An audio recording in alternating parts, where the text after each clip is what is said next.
ಎಲ್ಲರಿಗೂ ಇಂದಿನ ಈ ವಿಶೇಷವಾದ ಚರ್ಚೆಗೆ ಆತ್ಮೀಯ ಸ್ವಾಗತ. ನಾವೆಲ್ಲರೂ ಪ್ರತಿದಿನ ಅನೇಕ ಹೊಸ ವಿಚಾರಗಳನ್ನು ಕಲಿಯುತ್ತಿರುತ್ತೇವೆ. ಆದರೆ ನಮ್ಮ ಆಲೋಚನಾ ಕ್ರಮವನ್ನೇ ಸಂಪೂರ್ಣವಾಗಿ ವಿಸ್ತರಿಸುವಂತಹ ವಿಷಯಗಳು ಸಿಗುವುದು ಬಹಳ ಅಪರೂಪ. ಹೌದು, ಖಂಡಿತ. ಇಂದಿನ ನಮ್ಮ ಈ ಸಂವಾದದ ಉದ್ದೇಶವೂ ಅದೇ ಆಗಿದೆ. ಸೌ ಅನಿತಾ ಅರವಿಂದ್ ಸರಾಫಾ ಅವರ ಅತ್ಯಂತ ಆಳವಾದ ಪ್ರಸ್ತುತಿಯಿಂದ ಆಯ್ದುಕೊಂಡ ಮಾಹಿತಿಯನ್ನು ಆಧರಿಸಿ ನಾವಿಂದು ಒಂದು ಗಹನವಾದ ಜ್ಞಾನದ ಪಯಣವನ್ನು ಮಾಡಲಿದ್ದೇವೆ. ಅದುವೇ ಗಾಯತ್ರಿ ಮಂತ್ರದ ಅಗಾಧವಾದ ಶಕ್ತಿ ಮತ್ತು ಅದರ ಹಿಂದಿರುವ ಬೃಹತ್ ಜ್ಞಾನ ಭಂಡಾರದ ವಿಶ್ಲೇಷಣೆ. ನಿಜ, ನಮಗೆಲ್ಲರಿಗೂ ಗಾಯತ್ರಿ ಮಂತ್ರದ ಪರಿಚಯವಿದ್ದೇ ಇದೆ. ಆದರೆ ಅದು ಕೇವಲ ನಾವು ದಿನನಿತ್ಯ ಹೇಳುವ ಒಂದು ಸಾಲಿನ ಪ್ರಾರ್ಥನೆಯಲ್ಲ. ಖಂಡಿತ ಅಲ್ಲ. ಒದಗಿಸಲಾದ ಮಾಹಿತಿಯನ್ನ ಗಮನಿಸಿದಾಗ ಇದು ಇಡೀ ಸೃಷ್ಟಿಯನ್ನು ನಿಯಂತ್ರಿಸುವಂತ ವಿಶ್ವ ಚೈತನ್ಯದ ಒಂದು ಸ್ವರೂಪ ಎಂದು ಅರ್ಥವಾಗುತ್ತದೆ. ಇದು ಕೇವಲ ಒಂದು ಪಠಣವಲ್ಲ, ಬದಲಾಗಿ ಇಡೀ ಬ್ರಹ್ಮಾಂಡದ ಶಕ್ತಿಯನ್ನು ತನ್ನೊಳಗೆ ಹುದುಗಿಸಿಕೊಂಡಿರುವ ಅದ್ಭುತ ಚೈತನ್ಯ. ಇದೊಂದು ಅತ್ಯಂತ ಆಸಕ್ತಿದಾಯಕ ವಿಚಾರ. ಸೌ ಅನಿತಾ ಅರವಿಂದ ಸರಾಫಾ ಅವರ ಪ್ರಸ್ತುತಿಯಲ್ಲಿ ಗಮನಸೆಳೆದ ಒಂದು ಅಚ್ಚರಿಯ ಸಂಗತಿಯನ್ನು ನಾನಿಲ್ಲಿ ಪ್ರಸ್ತಾಪಿಸಲೇಬೇಕು. ನಾವೆಲ್ಲರೂ ಗಾಯತ್ರಿ ಮಂತ್ರವನ್ನು ಕೇವಲ ಒಂದು ಏಕೈಕ ಮಂತ್ರ ಎಂದು ಅಂದುಕೊಂಡಿದ್ದೇವೆ. ಆದರೆ ಈ ಒಂಟಿ ಮಂತ್ರವು ಬರೋಬ್ಬರಿ 70 ದಶಲಕ್ಷ ಮಂತ್ರಗಳ ಸಾರವನ್ನು ತನ್ನಲ್ಲಿ ಅಡಗಿಸಿಕೊಂಡಿದೆ. 7 ಕೋಟಿ ಮಂತ್ರಗಳ ಸಾರ. ಈ ಹಂತದಲ್ಲಿ ಒಂದು ವಿಚಾರವನ್ನು ಅತ್ಯಂತ ಸ್ಪಷ್ಟವಾಗಿ ಒತ್ತಿ ಹೇಳಲೇಬೇಕು. ಕೇಳುಗರು ಈ ಸೂಕ್ಷ್ಮತೆಯನ್ನು ಗಮನಿಸಬೇಕು. ಇವು 70 ದಶಲಕ್ಷ ಮಂತ್ರಗಳು, 70 ದಶಲಕ್ಷ ಗಾಯತ್ರಿ ಛಂದಸ್ಸಿನ ಮಂತ್ರಗಳಲ್ಲ. ಇದೊಂದು ಬಹಳ ಮುಖ್ಯವಾದ ಸ್ಪಷ್ಟೀಕರಣ. ಹೌದು, ಇದು ಕೇವಲ ಛಂದಸ್ಸಿನ ವ್ಯಾಕರಣದ ಲೆಕ್ಕಾಚಾರವಲ್ಲ. ಬದಲಾಗಿ ಈ ಇಡೀ ಬ್ರಹ್ಮಾಂಡದಲ್ಲಿರುವ ವಿವಿಧ ದೇವತೆಗಳಿಗೆ ಸೇರಿದ ಅಸಂಖ್ಯಾತ ಮಂತ್ರಗಳ ಒಟ್ಟು ಸಾರವೇ ಈ ಒಂದೇ ಒಂದು ಗಾಯತ್ರಿ ಮಂತ್ರವಾಗಿದೆ. ಇದೊಂದು ರೀತಿಯಲ್ಲಿ ಸಮಸ್ತ ಶಕ್ತಿಗಳ ಮಹಾಸಂಗಮ. ಈ 70 ದಶಲಕ್ಷ ಮಂತ್ರಗಳು ಹೇಗೆ ಹಂಚಿ ಹೋಗಿವೆ ಎಂಬ ನಿಖರವಾದ ವಿಂಗಡಣೆಯನ್ನು ಒಮ್ಮೆ ನೋಡೋಣ. ಖಂಡಿತ. ಆ ಅಂಕಿಅಂಶಗಳು ಬಹಳ ಮಾಹಿತಿಪೂರ್ಣವಾಗಿವೆ. ಒಟ್ಟು 7 ಕೋಟಿ ಮಂತ್ರಗಳಲ್ಲಿ 5 ದಶಲಕ್ಷ ಮಂತ್ರಗಳು ಗಣೇಶನಿಗೆ ಸಂಬಂಧಿಸಿವೆ. ಮತ್ತೊಂದು 5 ದಶಲಕ್ಷ ಮಂತ್ರಗಳು ವಿಷ್ಣುವಿಗೆ ಸೇರಿವೆ. ಹೌದು, ವಿಷ್ಣುವಿಗೆ ಸೇರಿವೆ. 10 ದಶಲಕ್ಷ ಮಂತ್ರಗಳು ಶಿವನಿಗೆ ಸಂಬಂಧಿಸಿವೆ. 20 ದಶಲಕ್ಷ ಮಂತ್ರಗಳು ಸೂರ್ಯನಿಗೆ ಮೀಸಲಾಗಿವೆ. ಮತ್ತು ಅತಿ ಹೆಚ್ಚು 30 ದಶಲಕ್ಷ ಮಂತ್ರಗಳು ದೇವಿಗೆ ಸಂಬಂಧಿಸಿವೆ. ಇವೆಲ್ಲವನ್ನ ಒಟ್ಟುಗೂಡಿಸಿದಾಗ 70 ದಶಲಕ್ಷ ಶ್ರೇಷ್ಠ ಮಂತ್ರಗಳ ಸಮಾವೇಶವು ಗಾಯತ್ರಿಯಲ್ಲಿದೆ ಎಂಬುದು ದೃಢಪಡುತ್ತದೆ. ಈ ವಿಂಗಡಣೆಯ ಹಿಂದಿನ ತತ್ವಜ್ಞಾನ ಬಹಳ ದೊಡ್ಡದು. ಹೇಗೆ ಅಂತ ವಿವರಿಸಬಹುದಾ? ಮನುಷ್ಯನು ತನ್ನ ಬೇರೆ ಬೇರೆ ಇಷ್ಟಾರ್ಥಗಳಿಗಾಗಿ ನೂರಾರು ದೇವತೆಗಳನ್ನು ಪ್ರತ್ಯೇಕವಾಗಿ ಆರಾಧಿಸುತ್ತಾನೆ. ಆದರೆ ಈ ಅಂಕಿಅಂಶಗಳು ನಮಗೆ ತಿಳಿಸುವುದೇನೆಂದರೆ, ಆ ನೂರಾರು ದೇವತೆಗಳನ್ನು ಪ್ರತ್ಯೇಕವಾಗಿ ಆರಾಧಿಸುವುದಕ್ಕಿಂತ ಇವೆಲ್ಲಕ್ಕೂ ಗಾಯತ್ರಿ ಚೈತನ್ಯವಾಗಿರುವ ಪರಬ್ರಹ್ಮ ಸ್ವರೂಪವನ್ನು ಆರಾಧಿಸುವುದು ಅತ್ಯಂತ ಸಮಂಜಸವಾದ ಮಾರ್ಗವಾಗಿದೆ. ಎಲ್ಲದರ ಗಾಯತ್ರಿ ಚೈತನ್ಯವನ್ನು ಒಮ್ಮೆಗೆ ಅರಿಯುವ ಈ ವಿಧಾನ ನಿಜಕ್ಕೂ ಆಲೋಚನಾಯೋಗ್ಯವಾಗಿದೆ. ಹೌದು. ಗಣೇಶನೋ ವಿಘ್ನ ನಿವಾರಕ ಶಕ್ತಿಯಾದರೆ ವಿಷ್ಣು ಪಾಲನಾ ಶಕ್ತಿ, ಶಿವನು ಲಯಕಾರಕ, ಸೂರ್ಯನು ತೇಜಸ್ಸು ಮತ್ತು ದೇವಿಯು ಪ್ರಕೃತಿಯ ಚಾಲಕ ಶಕ್ತಿ. ಈ ಎಲ್ಲಾ ಶಕ್ತಿಗಳಿಗೂ ಒಂದೇ ಒಂದು ಆಧಾರ, ಅದೇ ಈ ಗಾಯತ್ರಿ ಚೈತನ್ಯ. ಇದು ಜ್ಞಾನದ ಕ್ರೋಢೀಕರಣದ ಅತ್ಯುತ್ತಮ ಉದಾಹರಣೆ. ಇದೆಲ್ಲವನ್ನು ನೋಡಿದಾಗ ಈ ಅಗಾಧವಾದ ಶಕ್ತಿಯನ್ನು ಋಷಿಗಳು ಕೇವಲ 24 ಅಕ್ಷರಗಳಲ್ಲಿ ಹೇಗೆ ಅಳವಡಿಸಿದರು ಎಂಬ ಕುತೂಹಲ ಮೂಡುತ್ತದೆ. ನಿಜ. ಇದನ್ನು ಅರ್ಥಮಾಡಿಕೊಳ್ಳಲು ನಾವು ವಿಶ್ವಾಮಿತ್ರ ಋಷಿಗಳು ದರ್ಶಿಸಿದ ಗಾಯತ್ರಿ ಮಂತ್ರದ ಪಾದಗಳನ್ನು ಸಾಲುಗಳನ್ನು ಬಿಡಿಸಿ ನೋಡಬೇಕು. ಮಂತ್ರದ ಪ್ರತಿಯೊಂದು ಪಾದವೂ ಭಿನ್ನವಾದ ಶಕ್ತಿಯನ್ನು ಹೊಂದಿದೆ. ಮೊದಲನೇದಾಗಿ ಭೂರ್ಭುವಃ ಸ್ವಃ ಎಂಬ ಸಾಲನ್ನು ಗಮನಿಸೋಣ. ಭೂರ್ಭುವಃ ಸ್ವ ಎಂಬುದು ಭೂಮಿ, ಅಂತರಿಕ್ಷ ಮತ್ತು ಸ್ವರ್ಗ ಎಂಬ 3 ಭುವನಗಳನ್ನು ಪ್ರತಿನಿಧಿಸುತ್ತದೆ. ಇದು ಇಡೀ ಸೃಷ್ಟಿಯ ವಿವಿಧ ಪದರಗಳನ್ನು ವಿವರಿಸುವ ಸಂಕೇತವಾಗಿದೆ. ಯಾರು ಈ ಪಾದದ ರಹಸ್ಯವನ್ನು ಅರಿಯುತ್ತಾರೋ ಅವರು ಈ 3 ಲೋಕಗಳ ಸಂಪತ್ತನ್ನು ಪಡೆಯುತ್ತಾರೆ. ಭೌತಿಕ ಮತ್ತು ಪ್ರಾಣಶಕ್ತಿಯ ಸಂಪತ್ತು. ಇನ್ನು 2ನೆಯ ಪಾದ ತತ್ಸವಿತುರ್ವರೇಣ್ಯಂ. ಇದು ನಮ್ಮ ಪ್ರಾಚೀನ ಜ್ಞಾನ ಭಂಡಾರವಾದ ವೇದಗಳ ಒಟ್ಟು ಸಾರವನ್ನು ಹೊಂದಿದೆ ಅಂತ ಒದಗಿಸಲಾದ ದಾಖಲೆಗಳು ವಿವರಿಸುತ್ತವೆ. ಹೌದು. ಈ ಪಾದವು ಋಗ್ವೇದ, ಯಜುರ್ವೇದ ಮತ್ತು ಸಾಮವೇದಗಳನ್ನು ಪ್ರತಿನಿಧಿಸುತ್ತದೆ. ಈ ಸಾಲಿನ ಅರಿವಿನಿಂದ 3 ವೇದಗಳ ಜ್ಞಾನ ಸಂಪತ್ತು ಲಭ್ಯವಾಗುತ್ತದೆ. ಜ್ಞಾನದ ಈ ಸಮಾಗಮದ ನಂತರ ಮಂತ್ರವು ನೇರವಾಗಿ ಮನುಷ್ಯನ ದೇಹದ ಕಡೆಗೆ ಹೊರಳುತ್ತದೆ. 3ನೆಯ ಪಾದ ಭರ್ಗೋ ದೇವಸ್ಯ ಧೀಮಹಿ.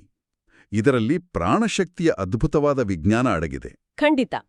ಇದು ಪ್ರಾಣ, ಅಪಾನ ಮತ್ತು ವ್ಯಾನ ಎಂಬ 3 ತತ್ವಗಳನ್ನು ಒಳಗೊಂಡಿದೆ.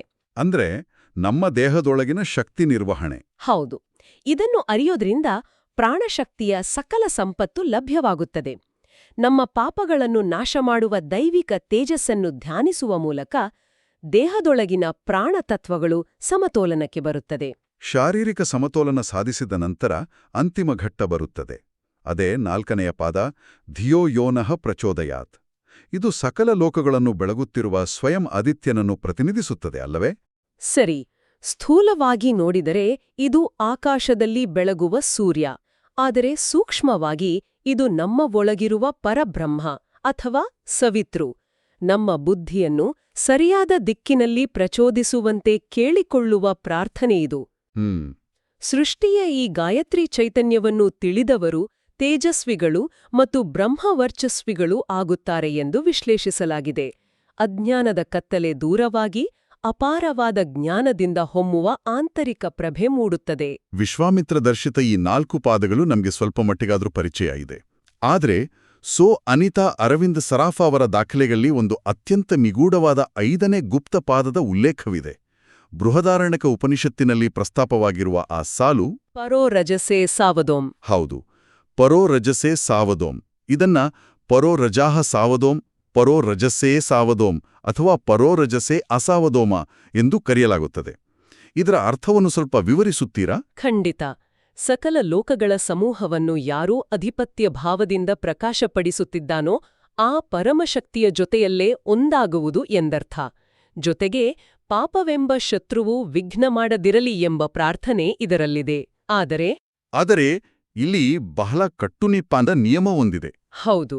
ಈ 5ನೇ ಸಾಲನ್ನು ಗೃಹಸ್ಥರು ಅಂದ್ರೆ ಸಂಸಾರದಲ್ಲಿರುವವರು ಜಪಿಸುವಂತಿಲ್ಲ. ಗೃಹಸ್ಥರು ಜಪಿಸುವಂತಿಲ್ಲ. ಆಧ್ಯಾತ್ಮಿಕ ಜ್ಞಾನವು ಎಲ್ಲರಿಗೂ ಮುಕ್ತವಾಗಿರಬೇಕು ಅನ್ನೋದು ಸಾಮಾನ್ಯ ನಂಬಿಕೆ. ಹಾಗಾದ್ರೆ ಗೃಹಸ್ಥರಿಗೆ ಮಾತ್ರ ಏಕೆ ಈ ನಿರ್ಬಂಧ? ಇದೊಂದು ಸೂಕ್ಷ್ಮವಾದ ವೈಜ್ಞಾನಿಕ ನಿರ್ಬಂಧ. ಗೃಹಸ್ಥರಿಗೆ ಮೊದಲ 4 ಪಾದಗಳ ಶಕ್ತಿ ಅಂದ್ರೆ ಭೌತಿಕ ಸಂಪತ್ತು, ಜ್ಞಾನ ಮತ್ತು ಬುದ್ಧಿಯ ತೇಜಸ್ಸು ಅತ್ಯಗತ್ಯ. ಆದ್ರೆ ಈ 5ನೇ ಪಾದವು ರಜೋಗುಣವನ್ನು ಸಂಪೂರ್ಣವಾಗಿ ದಾಟಿ ನಿಲ್ಲುವ, ಎಲ್ಲವನ್ನೂ ತ್ಯಜಿಸುವ ಪರಮ ವೈರಾಗ್ಯದ ಕಡೆಗೆ ಕೊಂಡೊಯ್ತದೆ. ಅಂದ್ರೆ ಸಮಾಜದ ಸಮತೋಲನ ತಪ್ಪಬಾರ್ದು ಅಂತ. ನಿಖರವಾಗಿ. ಸಮಾಜವನ್ನು ಮುನ್ನಡೆಸಬೇಕಾದ ಗೃಹಸ್ಥರು ಅತಿಯಾದ ವೈರಾಗ್ಯಕ್ಕೆ ಒಳಗಾದ್ರೆ ಕುಟುಂಬ ವ್ಯವಸ್ಥೆ ಕುಸಿಯುತ್ತದೆ. ಹಾಗಾಗಿ ಇದನ್ನು ಕೇವಲ ವಿರಕ್ತರು, ಸನ್ಯಾಸಿಗಳು ಮಾತ್ರ ಜಪಿಸುವ ನಿಯಮವನ್ನು ಮಾಡಿದ್ದಾರೆ. ಯಾವ ಜ್ಞಾನ ಯಾರಿಗೆ ಯಾವ ಸಮಯದಲ್ಲಿ ಸಿಗ್ಬೇಕು ಎಂಬ ಈ ವಿವೇಚನೆ ಅದ್ಭುತವಾಗಿದೆ. ಇದೇ ನಿಖರತೆಗೆ ಸಂಬಂಧಿಸಿದಂತೆ ಮಹಾಭಾರತದ ಒಂದು ಅಚ್ಚರಿಯ ಸಂಗತಿಯನ್ನು ನಾವು ಗಮನಿಸಲೇಬೇಕು. ಭಗವಾನ್ ಶ್ರೀಕೃಷ್ಣನು ಅರ್ಜುನನಿಗೆ ಭಗವದ್ಗೀತೆಯನ್ನು ಉಪದೇಶಿಸಿದನು. ಆದರೆ ನೀಡಿದವನು ಕೃಷ್ಣನೇ ಆದರೂ ಈ ಮಹತ್ತರವಾದ ಭಿನ್ನತೆ ಏಕೆ? ಅರ್ಜುನನಿಗೆ ಕುರುಕ್ಷೇತ್ರದಲ್ಲಿ ಕರ್ಮದ ಪ್ರೇರಣೆ ಬೇಕಾಗಿತ್ತು. ತನ್ನ ಕ್ಷತ್ರಿಯ ಧರ್ಮವನ್ನು ನಿಭಾಯಿಸುವ ಸ್ಫೂರ್ತಿಗಾಗಿ ಕೃಷ್ಣನು ಕರ್ಮಯೋಗವಾದ ಭಗವದ್ಗೀತೆಯನ್ನು ಬೋಧಿಸಿದನು. ಆದರೆ ಯುಧಿಷ್ಠಿರನ ಪಾತ್ರ ಭಿನ್ನವಾಗಿತ್ತು. ಆತ ಮುಂದಿನ ಚಕ್ರವರ್ತಿಯಾಗಿದ್ದ. ಹೌದು. ಇಡೀ ಸಾಮ್ರಾಜ್ಯವನ್ನು ಸಮಚಿತ್ತದಿಂದ ಮುನ್ನಡೆಸಲು ಆತನಿಗೆ ಪ್ರಶಾಂತವಾದ ದೈವಿಕ ಜ್ಞಾನದ ಅವಶ್ಯಕತೆಯಿತ್ತು. ಹಾಗಾಗಿ ಕೃಷ್ಣನು ಯುಧಿಷ್ಠಿರನಿಗೆ ಸದ್ಜ್ಞಾನದ ಬ್ರಹ್ಮಚೈತನ್ಯವಾಗಿರುವ ಗಾಯತ್ರಿ ಮಂತ್ರವನ್ನು ಉಪದೇಶಿಸಿದನು. ಗಾಯತ್ರಿ ಮಂತ್ರವು ಕೇವಲ ಅಕ್ಷರಗಳ ಜೋಡಣೆಯಲ್ಲ, ಅದು ಆಡಳಿತಗಾರನೊಬ್ಬನಿಗೆ ಬೇಕಾದ ಸ್ಥಿರವಾದ ಪ್ರಜ್ಞೆಯನ್ನು ನೀಡುವ ಗಾಯತ್ರಿ ಚೈತನ್ಯವಾಗಿದೆ ಎಂಬುದನ್ನು ಇದು ದೃಢಪಡಿಸುತ್ತದೆ. ಖಂಡಿತ. ನಾವು ಈ ಸುದೀರ್ಘವಾದ ಮತ್ತು ಗಹನವಾದ ಚರ್ಚೆಯ ಅಂತಿಮ ಘಟ್ಟಕ್ಕೆ ಬಂದಿದ್ದೇವೆ. ಈ ಸಂವಾದವನ್ನು ಒಮ್ಮೆ ಹಿಂದಿರುಗಿ ನೋಡಿದರೆ ಗಾಯತ್ರಿ ಮಂತ್ರವು ಹೇಗೆ 70 ದಶಲಕ್ಷ ಶ್ರೇಷ್ಠ ಮಂತ್ರಗಳ ಮಹಾಸಂಗಮವಾಗಿದೆ ಎಂಬುದನ್ನು ನಾವು ಅರಿತೆವು. ಮತ್ತು ಆ ಸ್ಪಷ್ಟೀಕರಣವನ್ನು ಮತ್ತೊಮ್ಮೆ ನೆನಪಿಸುವುದಾದರೆ, ಇವು 70 ದಶಲಕ್ಷ ಮಂತ್ರಗಳು 70 ದಶಲಕ್ಷ ಗಾಯತ್ರಿ ಛಂದಸ್ಸಿನ ಮಂತ್ರಗಳಲ್ಲ. ಬದಲಾಗಿ ಇದು ಇಡೀ ಸೃಷ್ಟಿಯ ಭಿನ್ನ ಭಿನ್ನ ದೈವಿಕ ಶಕ್ತಿಗಳ ಏಕೈಕ ಗಾಯತ್ರಿ ಚೈತನ್ಯ. ನಿಜ. ವಿಶ್ವಾಮಿತ್ರ ದರ್ಶಿತ 4 ಪಾದಗಳು ಹೇಗೆ ಭೌತಿಕ ಭುವನಗಳನ್ನು, ವೇದಗಳನ್ನು ಮತ್ತು ಪ್ರಾಣಶಕ್ತಿಯನ್ನು ಪ್ರತಿನಿಧಿಸುತ್ತವೆ ಎಂದು ಚರ್ಚಿಸಿದೆವು. ಉಪನಿಷತ್ತಿನ ಆ ಗುಪ್ತವಾದ 5ನೆಯ ಪಾದದ ರಹಸ್ಯ ಹಾಗೂ ಕೃಷ್ಣನು ಯುಧಿಷ್ಠಿರನಿಗೆ ಗಾಯತ್ರಿ ಮಂತ್ರವನ್ನು ಬೋಧಿಸಿದ ಉದ್ದೇಶವನ್ನು ತಿಳಿದುಕೊಂಡೆವು. ಈ ಎಲ್ಲ ವಿಚಾರಗಳು ಮಂತ್ರಗಳ ಕುರಿತಾದ ನಮ್ಮ ದೃಷ್ಟಿಕೋನವನ್ನು ಸಂಪೂರ್ಣವಾಗಿ ಬದಲಾಯಿಸುತ್ತವೆ. ಸೌ ಅನಿತಾ ಅರವಿಂದ ಸರಾಫಾ ಅವರ ಮಾಹಿತಿಯು ಇದು ಕೇವಲ ಯಾಂತ್ರಿಕ ಪಠಣವಲ್ಲ, ಬದಲಾಗಿ ಇಡೀ ಬ್ರಹ್ಮಾಂಡವನ್ನು ನಮ್ಮೊಳಗೆ ಅರಿಯುವ ವಿಜ್ಞಾನವಾಗಿದೆ ಎಂಬುದನ್ನು ಸ್ಪಷ್ಟಪಡಿಸುತ್ತದೆ. ಜ್ಞಾನ ಹಾಗೂ ಪ್ರಾಣಶಕ್ತಿಯನ್ನು ವಿಸ್ತರಿಸುವಲ್ಲಿ ಈ ಗಾಯತ್ರಿ ಚೈತನ್ಯದ ಪಾತ್ರ ಹಿರಿದು. ಈಗ ಈ ಸಂವಾದವನ್ನು ಮುಕ್ತಾಯಗೊಳಿಸುವ ಮುನ್ನ ಆಸಕ್ತರಿಗೆ ಒಂದು ಆಳವಾದ ಪ್ರಚೋದನಾತ್ಮಕ ಚಿಂತನೆಯನ್ನು ಬಿಟ್ಟು ಹೋಗುವ ಸಮಯ. ಒಂದು ಮಂತ್ರವು 70 ದಶಲಕ್ಷ ದೇವತೆಗಳ ಶಕ್ತಿಯನ್ನು ಮತ್ತು ಇಡೀ ಬ್ರಹ್ಮಾಂಡದ ಜ್ಞಾನವನ್ನು ತನ್ನ ಅಕ್ಷರಗಳಲ್ಲಿ ಹಿಡಿದಿಟ್ಟುಕೊಳ್ಳಬಲ್ಲದು ಎಂದಾದರೆ, ಈ ಗಾಯತ್ರಿ ಚೈತನ್ಯದ ನಿರಂತರವಾದ ಕಂಪನಗಳು ನಮ್ಮ ಮೆದುಳಿನ ನರಮಂಡಲದ ಮೇಲೆ ಭೌತಿಕವಾಗಿ ಎಂತಹ ಅಗಾಧವಾದ ಬದಲಾವಣೆಯನ್ನು ತರಬಹುದು. ಖಂಡಿತ ಇದು ಆಲೋಚಿಸಬೇಕಾದ ವಿಷಯ. ಶಬ್ದ ಮತ್ತು ಆಂತರಿಕ ಶಕ್ತಿಯ ನಡುವಿನ ಈ ಅದ್ಭುತ ವಿಜ್ಞಾನದ ಬಗ್ಗೆ ಇನ್ನಷ್ಟು ಅರಿಯುವ ಪ್ರಯತ್ನ ನಮ್ಮೆಲ್ಲರದಾಗಲಿ. ಜ್ಞಾನದ ಈ ನಿರಂತರ ಅನ್ವೇಷಣೆಯಲ್ಲಿ ಪಾಲ್ಗೊಂಡಿದ್ದಾಗಿ ಎಲ್ಲರಿಗೂ ವಂದನೆಗಳು. ಕಲಿಯುವ ಮತ್ತು ಬೆಳೆಯುವ ಪ್ರಕ್ರಿಯೆ ಹೀಗೇ ಸಾಗುತ್ತಿರಲಿ.